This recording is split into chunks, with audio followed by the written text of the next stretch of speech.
So we've had some, if you like, toughening up of language from Benjamin Netanyahu after meeting the Israeli cabinet, talking about a fateful hour and pledging to crush Hamas. So signs that this ground incursion on a mass scale is perhaps imminent. Why has it taken so long to get to this stage?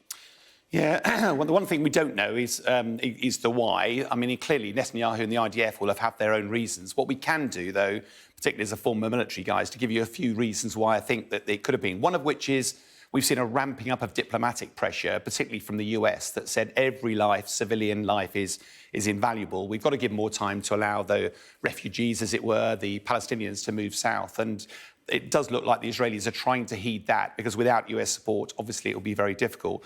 But for me, the big one is that 7-8 days ago, the Israelis were at peace.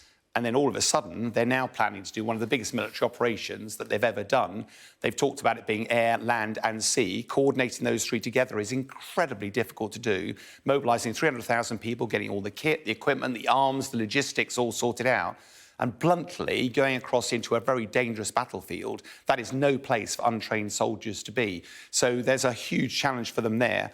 Thirdly, any military operation, you want to look at wargame it. The planners will be going, what's the best way of doing this? What are our options? How do we mitigate the risks? That all takes time before you go in. And if you don't do that process, you can end up having some really difficult mistakes. And finally, there has been some speculation that poor weather, it has been some rain and cloud in the region. That might have put them off, whilst it does have some impact on the ability of satellite imagery and drones to operate. And it could, if it was really heavy rain, impact the use of armour. I have to say I'm very sceptical that that would put it off. And besides, on Tuesday, the weather forecast is it goes to gin clear again. So I don't think that's a good reason.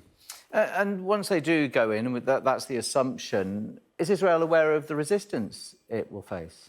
Well, inevitably, there's a whole multitude of challenges they'll face. We're speculating that the first bit of armour that goes across will probably move straight across to the coast, between the gap between Gaza City and where you are with the river Gaza there, probably to stop Hamas just escaping down that route, plus armour to try to encircle the city.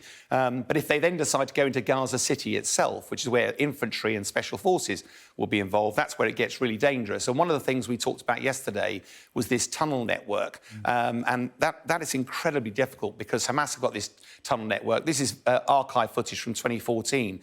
But if you look at the walls, these are reinforced concrete walls. These are not, the limited tunnels that you might have seen in The Great Escape. These have cables going along the walls here. That shows power, that shows communications. They go through a steel reinforced door. They will have rooms under there. They'll have headquarters. They'll have food, they will have places to sleep.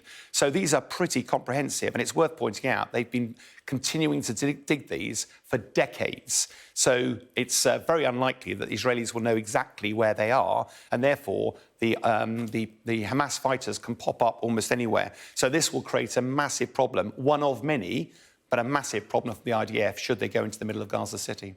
All right, Sean, for now, many thanks.